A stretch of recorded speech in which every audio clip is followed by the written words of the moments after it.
We'll start. Good morning, everybody. Thank you for joining the webinar this morning. Emily's shouting in the background. We're having a look at post-election Britain. What does it mean for data protection, information governance, privacy, whatever we want to call it? That's what we're going to be thinking about this morning. So next slide, please. So there we are, Emily and myself. I'm going to let Emily do her introduction, tell us who she is and what she's done, and then I'll do mine. Emily, over to you. Good morning, everybody. So I guess you could say I'm fundamentally a very sad person because I like records management. I've spent my career doing everything record keeping from creation through to disposition. I'm a fun person. What do you say, Barry? But no comments. When it comes down to things like record keeping, I always say that you can't do data protection without doing record keeping, because the three fundamentals of record keeping is knowing what you've got, why you've got it, and how long you need to keep it. And if you don't know those three things, I don't understand how you're doing data protection. So that's my my record keeping hat there. I'm cosplaying today as Nigel-ish because he was meant to be here, but I'm very happy to be here with everyone. Over to you, Barry. Good, thank you. I'm Barry Moult. As you can see there, BGMIG Privacy. Bit of my background, back in the 70s, that's why I'm old and I'm wrinkly. I trained as a nurse in the Royal Air Force. It was in the times when nursing wasn't a degree course, so that's how long ago it was. I worked in the NHS. I also did occupational health for the Michelin Tire Company. And if you've seen Bibi Bendham, I'm nothing like Bibi Bendham, but I worked there doing occupational health. Then I did some work for the MOD for a couple of years, working in Belgium and Germany, and then I went back into the NHS. And I've been doing information governance for about 25 years. And about 6 years ago, two hospitals were merging, and I thought, no, this is not for me. So I jumped ship the day before they merged and set up my own company, as you can see there. And it's been successful. I work with another colleague, Tanya, as well. And that's where we are. If any of you are at that age where you're thinking about retirement, let me tell you, retirement is a myth. It doesn't really exist. I've been trying to retire for 6 years, but I'm still here. But that's enough about us. We're here to talk about post-election. What do we think it means? And I think we're going to speak both for Emily and myself. We're not quite sure. We can have some guesses. And what we're going to encourage you to do is if you have any questions or have any comments, then do put them in the chat. If it's something that we can answer as we go through, then we will do. But if it's something that you would like us to come back about, either us or Nigel from DPAS, then we will do that as well. It is being recorded, and so anything we say can be used against us, and it will be available on YouTube afterwards as well.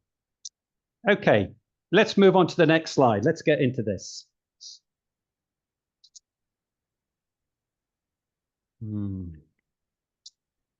What was in the main party's manifesto? Did you have a look, Emily? I have to be honest, is that I really struggle with the manifestos because I sort of feel like they're not actually going to happen at all. It doesn't matter what they say. It doesn't happen. So I'm going to throw that one to you, Barry, because I can read them. Yeah, I think what you're saying is that there are promises possibly to get votes, and will some of the things that come that are in the manifestos become something that they deliver? I really don't know. I do struggle with that sometimes. But I did have a look at the main party manifestos. And obviously, I looked to see if there was anything about data protection, information governance, privacy, or anything like that. And there wasn't. There wasn't? No, but what was interesting when we look at the bill that the Tories were going to put through, the Data Protection Digital Information Bill, there was a number of things in there of why they were putting it in. One is it was going to be a cost saving. Don't quote me on this. I can't remember. It seemed to change month after month, but it was something like £10 billion over so many years. That's what the saving was going to be. But they also said that the changes in the bill was to help innovation and to get rid of red tape. So I thought, well, I'll have a look in those manifestos. Was there something about innovation and removing red tape? And the answer is yes, there was, but it was not specific to data protection. There was no reference to data protection. So they could say, if they do introduce a new bill, it's part of the innovation. It's part of removing tape, red tape that we feel is stopping some of the things happening. I sort of feel a bit aggrieved on the words red tape, because that's usually about record keeping, because there's a need to write down everything that you do, and that can put blocks in the way. But if you do records management correctly, you're not putting blocks in the way, you're making sure that you're just covered. So yeah, I sort of feel like they were attacking record keeping there. Yeah, well, you would, wouldn't you? Because that's your forte. That's what you do. But it, the wider data protection, including the records management bit, that there wasn't anything specific in there. Did I expect anything to be in there? I'm going to say no, not really. Although we know the old bill that was going through, the Data Protection Digital Information Bill didn't get picked up in the wash-up, it didn't get acted, didn't get royal assent. So we understand that. Did I expect anything? I think the answer is no, I didn't. Maybe I would have liked to have, because that's the profession I work in. I would like to have seen something, but it wasn't in there. I've just put this question in the chat to see if anybody feels this way, but I was going to throw it to you, Barry, is that, was you disappointed by the lack of GDPR in the manifestos? Disappointed, I don't think that's the right word for me. I think it was, did I expect something? No, I didn't. If I'd have seen something, I think I would have been delighted. I'm not sure I was disappointed because I didn't expect anything. I would have been delighted if there had been something in, but be interesting to see what people on the call think. Only, let's move on, shall we? Let's have a look at the next question. Oh, Emily, do you think the bill should be introduced as it was before it got scrapped? No. Okay. It's my first answer. So I love a good DPIA and a ROPA. I think it's a good part of it. So the fact that they were replacing it in that bill, and they were potentially removing data protection officers, or was they? I'm still a bit confused about that. But yeah, is that I think something is needed, but not in its form. So hopefully that they will take it to pieces.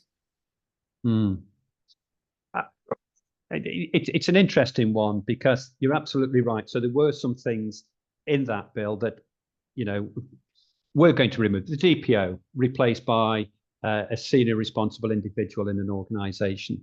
And it's interesting because I think you were at the same conference, or the DPAS conference earlier on this year, and the speaker, I'm sorry, I can't remember the lady's name from the ICO, said she didn't think it would be getting rid, if the bill went through, that there wouldn't be a need for DPO. She thought there'd still be a need for DPOs, which was interesting. So that was only one. The other one, which obviously concerns you, or you would be interested in, is the ROPA. Because my comment would be, if you don't know what information you've got, how can you protect it? But actually to water that down, not get rid of it, but to water it down, I thought was not a good move in the bill. Yeah, well, that's what I said right sorry? at the very beginning, is that, sort of knowing what you've got, why you've got it, and how long you need to keep it is 3 fundamentals of records management. Therefore, it's also data protection. But the whole getting rid of it just doesn't seem like sensible, because in my head, like, you know, things like the DPIAs, they're really helpful and handy to have. Yeah, but was that just a rewording for DPIAs? Was that just a rewording in the sense that you don't need to do a DPIA, but you need to do an assessment if there's a high risk? Well, surely, to me, that's what I'm doing. So a new IT system or a new service, we are looking for any high risks. So I don't know whether it was tinkering with the words or whether it was getting rid of DPIAs. Can we throw this question into the chat as well? Because people did respond to my message. We can read that the replies whilst we get some more info on what they think as to DP. So I'm going to ask the chat: could the DPDI bill be reintroduced? What is your opinion? And whilst we wait for you to type and answer that, we're just going to look back at the comments of the previous question. Yeah, but Emily, while you're doing that, I did see somebody's comment. I don't think all in the old bill was bad. You know, there were some things that were good, some clarification around anonymization, rewording of data breach reporting, creating of a single framework for research. You know, some of those things I think were absolutely good and, you know, would have been helpful if they were introduced. But I think the balance of it, if I were to say yes or no, I'm glad it didn't go through. And I've seen one or two comments saying they were disappointed it didn't go through. I wonder whether for small organizations, some of what's in data protection GDPR is a burden to them. I get that. But I think on the whole, the bill, I don't think would have been helpful to me in the work that I do. So here's a question, though, which was asked, and I saw it on some YouTube debates and committees.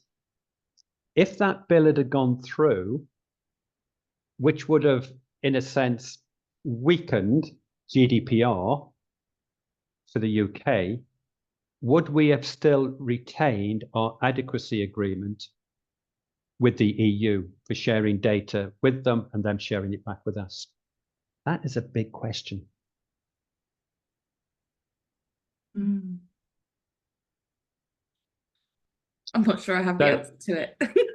No, but I just see, Andy, thanks, Andy, has just said the data protection bill is all about drawing a distinction between GB and Europe. The new government is more likely to be aligned to Europe, so no changes. Actually, I think that is my position as well, and I haven't spoken to Andy about this. You've not had the chance. No, but I think you know that what we need to be careful of, any great changes which the old bill as it is there could have impacted that adequacy agreement, and I think that the new government may well introduce something similar to what. Well, if they introduce anything, or will they just keep it the same for the next few years? He says you can pay him later. Yeah, not a chance, Andy. Checks in the post. So will it be introduced? I don't think so. I think they will continue with what we've got at present. I think they will look at what the EU, what GDPR already does, and whether any big change will impact on our adequacy agreement. Nobody wants that. The government have already said they want to be closer aligned to Europe. They are our closest trading partners. I get that. And therefore, we'd want to share data with them and them sharing it back with us. Okay. Oh, Dean, my fellow contact who was on my panel with me at the DPAS conference. He's watching. Hi, Dean. He says, if the current government are more employee rights focused, I wonder if that could wash over into stronger focus on individual rights. Do you know what, Dean? I'd like to think so, and that's a good comment. I'd like to think so. time will tell. I think what we're doing here today is we're just giving opinions of what we think, what we like, what we don't like. Maybe some thoughts about what we need to think about going forward, and that's one of the things. So, if I remember rightly, can we go on to the next slide? Yeah, sure. Please.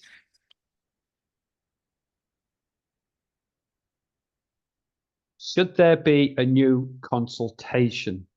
Now, back in 2021, there was a consultation. It was called Data the New Direction, and it was done by the department, DCMS. And many of us, including myself, maybe yourself, Emily, and others on here, actually did respond to that consultation. When I spoke to people since, and what's been included in the bill that didn't get enacted, is that I'm not sure they listened to our comments. I don't think so. I just think some of us were asking the question, and I remember being at a conference as well, and I sat on a table next to somebody from DCMS, and I had mentioned about the consultation. I can't remember his actual words, but I come away from the table thinking, you've already made your mind up. Yeah. And the consultation hasn't closed. Yeah. But that was 3 years ago. If they are going to introduce a new bill, do you think they should be a new consultation? The world has changed. But for one, I very much agree with you, Barry, is that I don't think we were listened to at all. And I think there's people in the chat are also agreeing. And I actually do think, yes, I think there should be another consultation. Because, the outlook's going to be different. The approach is going to be different. Sort of, we are in a new world. So we need a new consultation. Yeah. And that's not just because we've got a new government, maybe with a different outlook, which is absolutely right. They're entitled to do that. But the world has changed in data protection, privacy. When you think about the proliferation of CCTV, facial recognition, cyber attacks, all those things mean that there needs to be a fresh approach to a consultation. ChatGPT as well, AI. We'll come back to AI, Liz. Don't worry. But there are those things, and I would hope that if they are going to do that, go out to consultation. But please do listen to us. I would plead with any government is listen to those who work in that sector of what might be good and what might not be good. So Alan Cook said, I don't think they listened. The primary reaction of the data protection community was fairly joined up in being pleased the bill got parked. Does that tell us all we need to know about how much they listened? We'll talk about it next week, Alan. But you're absolutely right.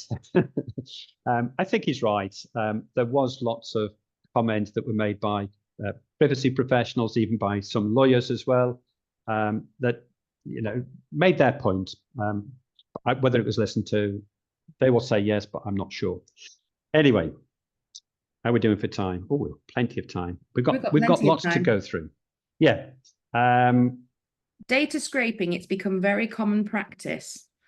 Wow. And that's why, again, so part of the consultation, things like that over the past 2-3 years, it's become huge. And therefore, does legislation need to make some comment about it, control it? Do you know what?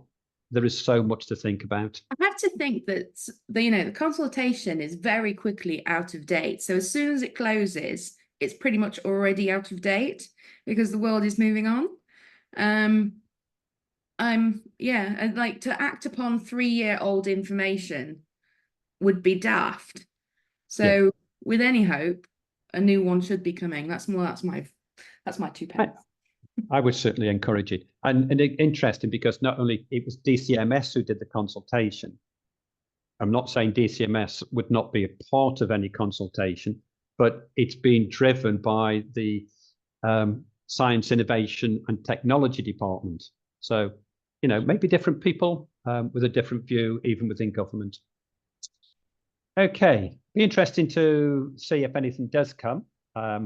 And is a question, if there is a consultation, will you respond to it? Yeah. Yes. There was a very quick answer. Yes. Yeah, definitely. Excellent. Good, because that's what we need. We need privacy professionals in there giving their view to any consultation. Oh, just a thought that gone through my mind. The problem with consultations is that they have questions that you've got to answer. And sometimes it's not the right question. And I suppose if you don't answer it in the way that they've asked it, it's not going to get considered anyway. But I thought that when with the last You consultation. strike me as a person that would say that's a very good question, but I have a better question. Yeah, you might. You could be right. Okay, let's have a look at the next slide, please. Oh, someone's just said, I don't know how to, but I would if I could. Do you know how the consultation comes out? It would be on the government website. It would be published by lots of different people. Lawyers would have access to it and point you in the right direction. And I'm going to say maybe people like myself, if I see it, I'm going to share it in the networks that I'm at and say, have a look at this and respond to it. So it was fairly widespread last time, but it would be on the government web pages. I think if you follow Barry, myself, and the DPAS socials, one of us will be messaging out about it. Or even IRMS. Yes. We'd log it, we'd put it in there as well. And on LinkedIn. Yeah, absolutely. Yeah, LinkedIn, Twitter, you name it. Yeah. Make sure that we don't know. We don't know if there is going to be a consultation. We don't actually know. Yeah, it's hopefully, fingers crossed, in my point of view, we will get another one. See, Eleanor's got her fingers included in a new bill. Well, firstly, I think all of us should be given a pay rise.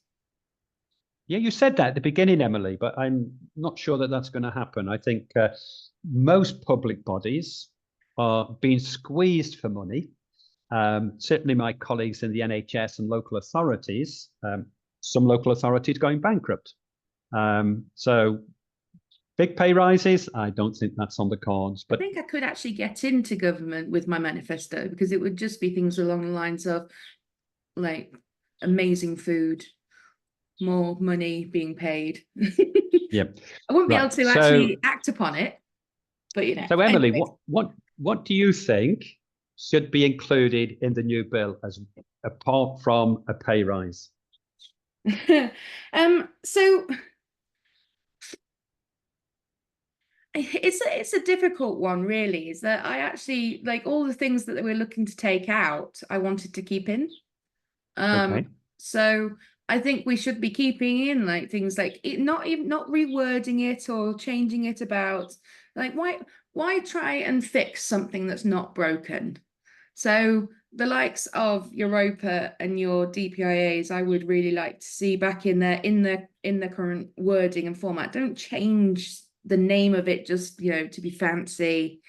But yeah, they keep the data protection officer. I'd quite like to have like record keeping in there a lot more.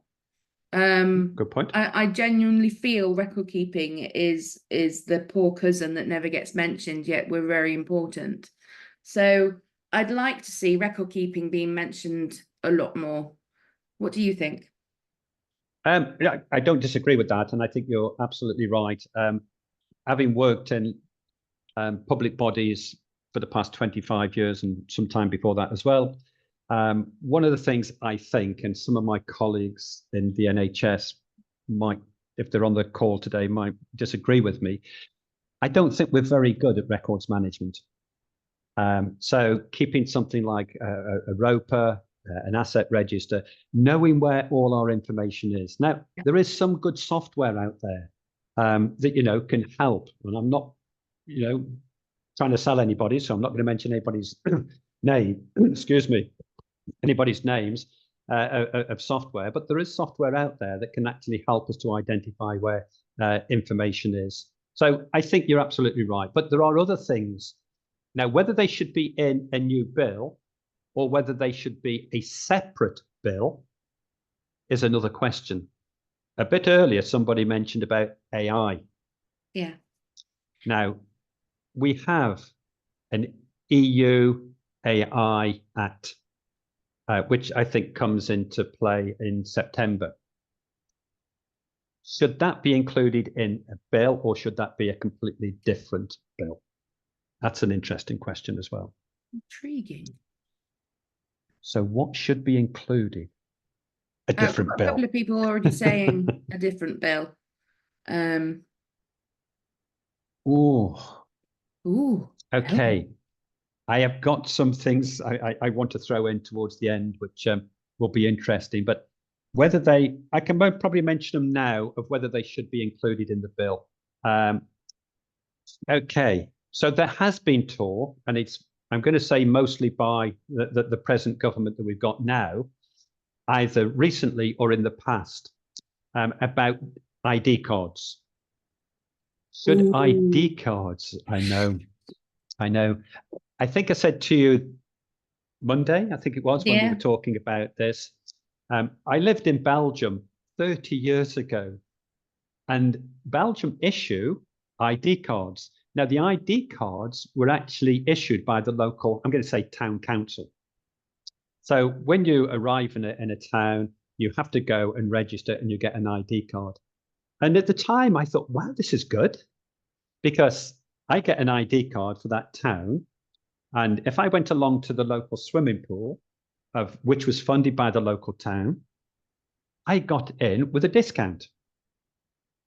Somebody coming outside of that area with an ID card from a different council had to pay a little bit more, because they hadn't, whether if you think that's good or bad, but I did like the idea at the time, because it saved me some money with my family.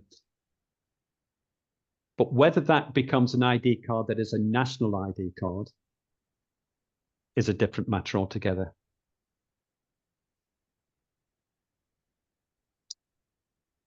But we move on from ID cards to what has been proposed, and I think it is Mr. Blair, I could be wrong, but I think he was a big proponent of a digital ID. Not a card, but a digital ID.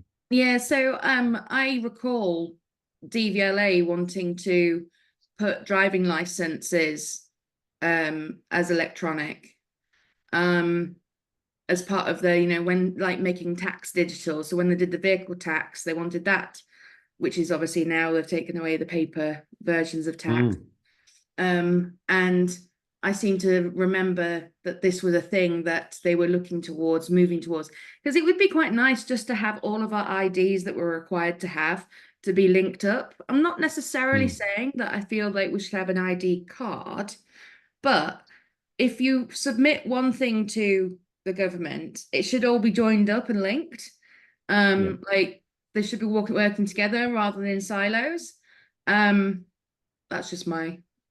But does that not, and somebody made a comment about ID cards should be optional, it was Eleanor, I think.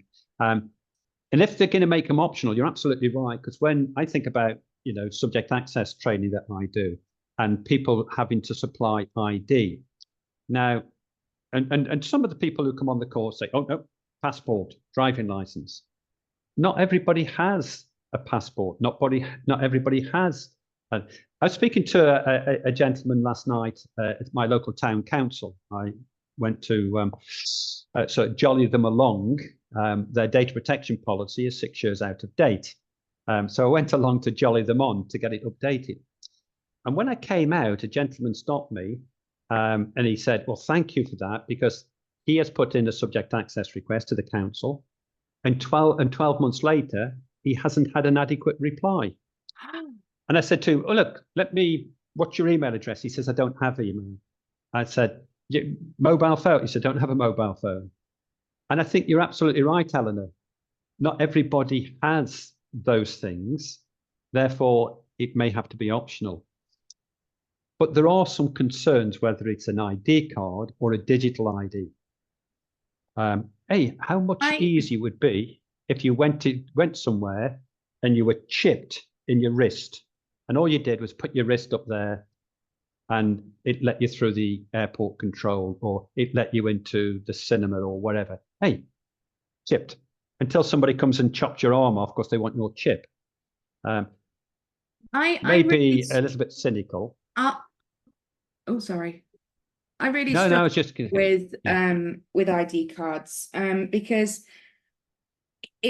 we too often forget just how open and accepting the UK actually is, and that it's natural privilege to be this open, because, you know, in some countries it's still illegal to be gay, and to be who you are. But it's not just about being gay, it's about people who are running from repressed religion, and, you know, sort of there's so many things out there. There's still a subset of people who cannot feel comfortable with their name being out there. So even if it's down to people that are under witness protection and stuff like that, is that with power, with all that amount of data comes a lot of power. So a singular ID card to me is quite a dangerous thing to have, on the basis that, you know, there's still a subset of people, you know, we still have the far right and the far left in the UK. They're just not as well represented, I can't say the word now. In like, and they're not really that listened to. So people tend to forget what they could do, because, you know, we're still having breaches and all that. All that caper. So I framed ID cards. That's why when you first mentioned it, I was a bit like, oh.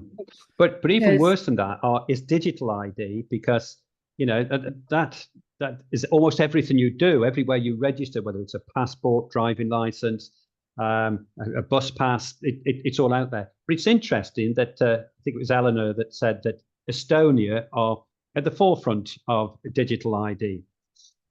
I'm not sure. I've read that, and I think you're probably right within the European context. But in China, they have a social credit, and if you've not seen the social credit, go onto YouTube and put social credit China.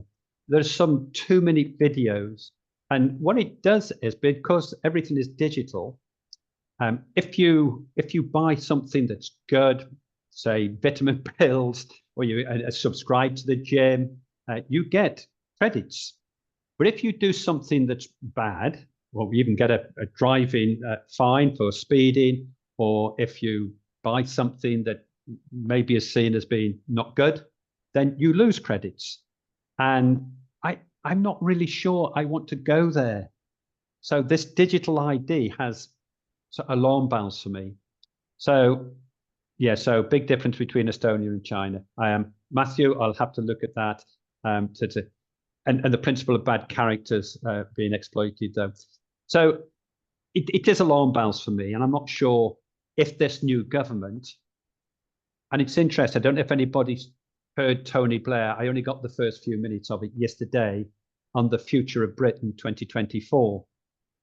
And he is very much a proponent. I don't know who's driving him, but he is a big proponent of not only digital ID, but also for the central bank digital currencies. And it sort of ties in, really. So knowing exactly what you're purchasing, you know, where you're spending your money, and all, it worries me. I mean, I watch things like Hunted, and stuff like that, where they're able to track people on the run and stuff from like bank transactions and stuff like that. So I don't know if I should have a tinfoil hat on right now. But like I've mentioned it in the chat, that if they've not seen it, they can see the downfalls to the social rating by watching the episode Nosedive. It's season 3, episode 1 of Black Mirror. And if they've not seen it, then it's very much worth a watch. It's almost, well, it's quite scary to watch, but not in the natural way. It's more about the use of personal data and what a social rating can do for you and stuff like that. It's interesting because Andy's put in the new government's rejected Tony Blair's ideas.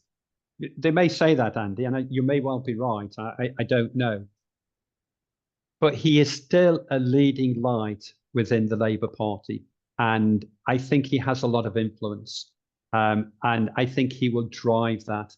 Yeah, for the time being.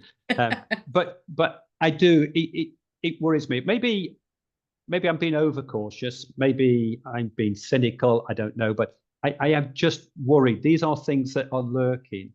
Not that I have the answers for, but I just want people to be aware of, what might happen. And then if any consultation does come up, you've already given it some thought, maybe good or bad, and that you can respond to any consultation. So should these things be in the new bill, or should they be separate? I certainly think an AI bill should be separate. Whether something like digital ID cards or digital ID, whether it's something separate, I don't know. Yeah, my point of view is it should be separate. But yeah, I think we should probably start moving on to the next question. But yeah, that I still feel it very strong.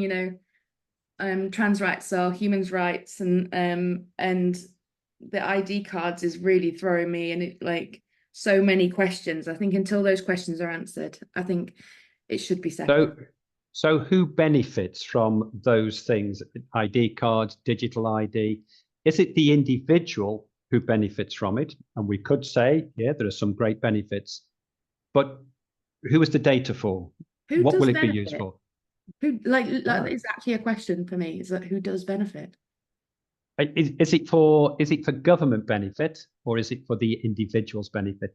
You see, I work in the health sector, and we hear all talk in organizations, and I have to stop them sometimes and say, no, let's just stop for a second. This is about patients. This is about patients' data.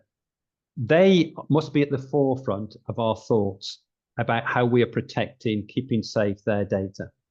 And I think if anything is introduced, I would want to know what are the checks and balances to make sure that this information is not being misused. And I know for a fact that the way that you said it, from stuff you've said previously about you'd rather be sat in front of the ICO than the coroner. That's what you've said before, isn't it? It is, yes, yeah. And I think that's absolutely right. But at the end of the day, it's the patient for me that's important. I want to protect the patient. I spoke at the DPAS conference, and it was I forget what it was called now. That the subject was safeguarding children. By the data dinosaur. They called me a dinosaur. I did get my own back on them and went in a dinosaur outfit, but I was a bit worried that I'd have to wear a dinosaur outfit today. That was the concern when Jordan offered me to come on. No, you're not the dinosaur that I am, but I just worry and want people to start thinking about what might be the implications. So one of the things, can we go to the next slide, because it might cover it and I'm not sure. No, before we get there, sorry, Jordan, if we can go back a second. Just one more comment on the last one. What I did like in the old bill was about making information available for research. Now, because I work in the health sector, I think research, certainly around illnesses, end of life, and all that sort of stuff, is a good thing. I remember saying to somebody some years ago, if we don't do research and be able to deliver care efficiently and cost effectively, I'm not sure what's going to happen in 5 years' time.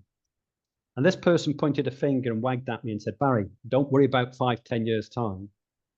What about next year? What about next year? So we do need that research. And I think, something that helps research, but helps to protect that data.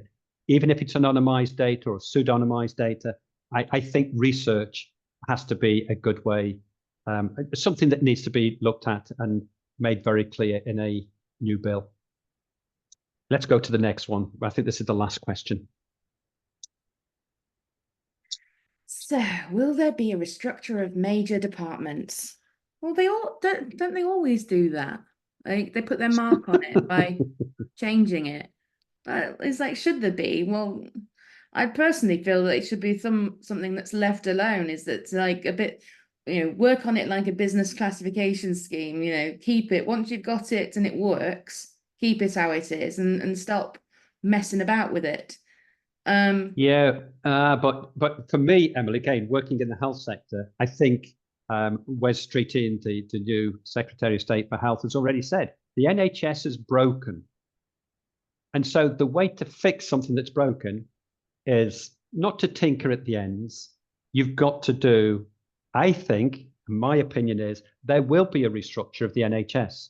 Now, to me, we've had those over the years, 2012, 2018, 2022, we've had them, whether it's strategic health authorities, CCGs, ICBs. I think there will be.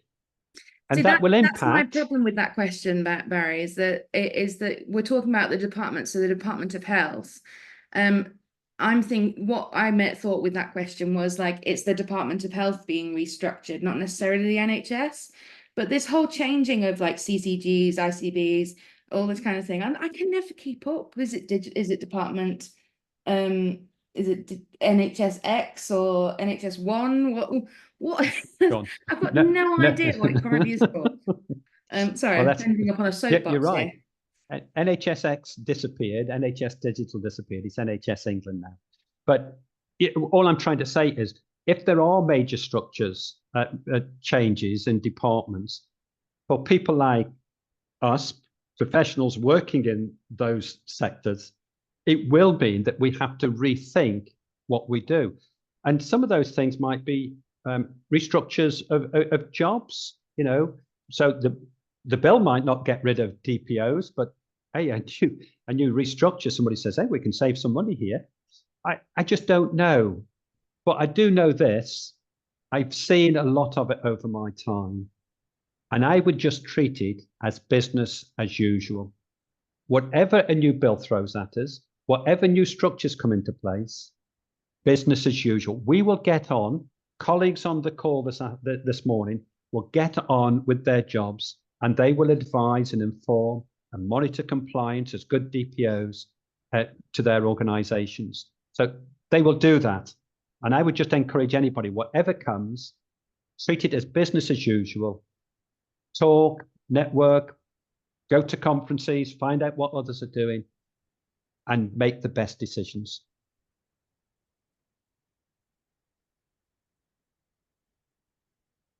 Yeah. Well, there's a comment actually in the chat that Health Minister Wes Streeting was quoted. He wouldn't pretend the NHS was the envy of the world, and has insisted that services will need to reform. Yep. I think if you're looking at specifically the NHS, as in the actual hospitals element and how things are done, I think, yeah, okay, so some parts will need to change, but I mean, for someone who actually does a lot of change management in a role, when it comes to my personal life, I don't like change.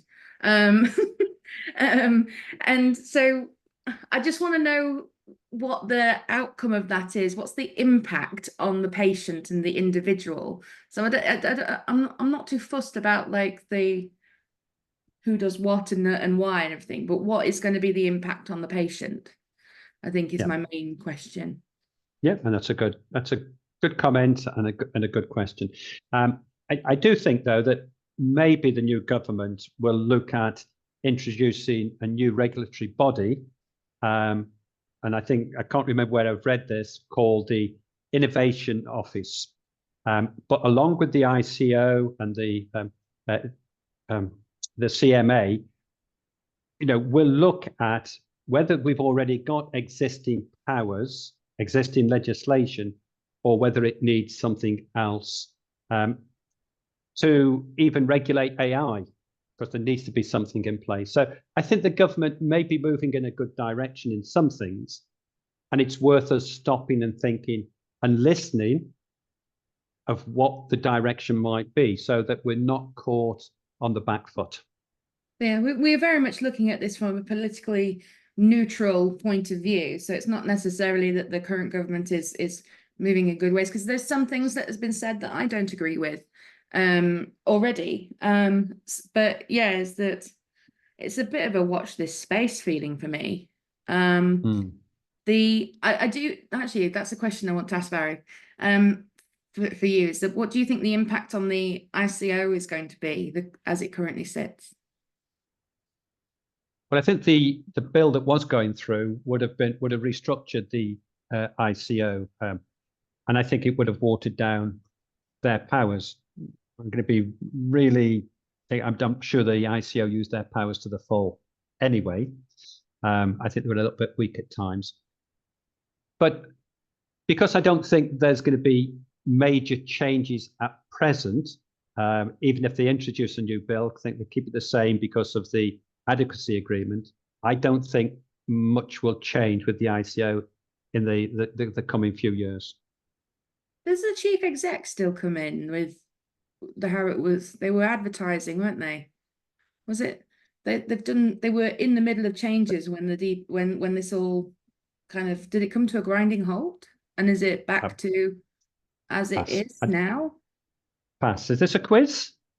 Yes. I don't know. I don't know.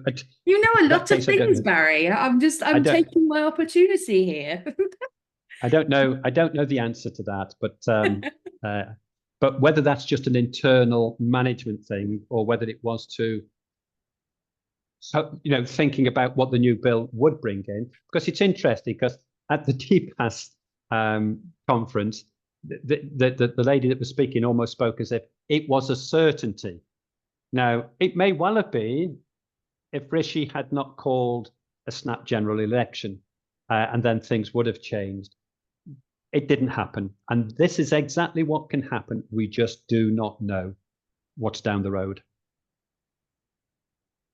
Shall we head to the next question or the next slide? Yep. We've nearly finished, by the way. Oh, we must finish. I think in some ways, Emily, we've covered this. I think, in my opinion, I think they will adopt a UK version of the EU bill, AI bill, to keep it similar. I don't know. That's my opinion. Others will have a different opinion. I know, but if it is going to, if we want to have that closer alliance with the EU, then I think we have to have something similar to what they've got. Yeah, it's the impact on adequacy and the like, isn't it? But I think AI has its other issues as well, and about when we start to use it. Again, I like AI as part of, sort of research. Hey, I've used AI yesterday. I went onto Copilot and I asked for some information, and it was good. And some of us do use it. I think there is some concerns about how it will be used within organizations, certainly within health, certainly if they start to put data in there that then becomes available for everybody else to use. I just have some concerns. And I am not a great AI person. I just have some concerns. Just like with IT, I'd have to ask somebody else. Well, the other thing is, so in the comments, actually, Elena said, it says, Peter Kyle said, unlocking the benefits of artificial intelligence is personal to him because the cutting edge medical scans now being developed could have saved his mother, who died of lung cancer, which was a detection too late. So I'd be all for AI on that very small kind of suggestion. So I think what's there is, and actually it's being used in radiology. So X-rays that are taken, looking at previous X-rays and so on. It was able to look at X-rays and predict an outcome as good as a human radiologist was doing. There was no difference, apparently. That's what I read some years ago. We've now moved on, and I'm sure that technology has improved. And I think, that is a good statement. We can use it for good. What we are talking about as privacy professionals is, where does it cross the line? And so I don't know enough about it. People get really frightened saying, oh, it's going to replace jobs and stuff like that. But you still need somebody with the valuable experience to know that the output of the AI is correct. So it doesn't matter whether we're using it or not. It's more about having the right eyes looking on it to know that it's incorrect or correct. Emily, this will please you. Michelle has just put in there, in order for AI to work so good, we need good records management. So there we are. Yes. Okay. I was sort of like, right. I actually wrote a post. It's been published on Filers Keepers about AI and record keeping. So I was acting on behalf of Filers Keepers when I was at the DPAS conference. So go over and have a look at their blog, because I did write about that. Yeah, Dean just actually, I think he's saying exactly as I'm saying. I don't think the ICO will change. I think the ICO, as he says, was intended to make way for ICO to change from a corporation soul, but where the buck stopped within the commissioner to a more common corporation. I think you're absolutely right. I think at the moment of time, it won't change. Emily, I'm very conscious. Just one look at the last last thing slide? from me that's in the comments is just a shout out for Nigel. His book, DPAS book, Mastering AI, a guide for data protection practitioners. Want to do Nigel my best. I'm gonna have to go out and buy a copy. I haven't got a copy of it, but I need to get a copy. Jordan, if we have a link for it, could you paste it in the? There we are. There you go. It's already in the chat. So it's worthwhile getting a copy of it. I highly recommend. I think it's the last slide. I think that is. Next slide, Jordan. I can't change it. Oh. Is that it? What are we likely to see in the near future? Just a quick comment for me, a sum up. I don't think we're going to see big changes in the near future. No. There may be things coming a little bit more medium term about AI. We do have, working in the NHS, we do have the DSPT, Data Security Protection Toolkit, that is going to change a little bit in September to have the cyber assessment framework added to it. So there will be some changes, but I don't think there'll be major changes in the near future. And I'll just leave it at that. I'm just grabbing the link for the AI blog and putting it in there. There we go. But yeah, I agree, Barry. Basically, I can't say anything different because I completely agree with you. Good. Right. I think I always thought that was other. There we are. Final. Is it questions. The last slide now? It is. It is the last slide. Can I just say to you, we're not going to go to questions from you coming off mute or anything like that. But if you do have any questions, many of you put them into the chat. We will revisit them, have a look at them, and if there's any that need to be responded to, DPAS do other webinars, and they do blogs as well. So maybe we can get Nigel and others to do that.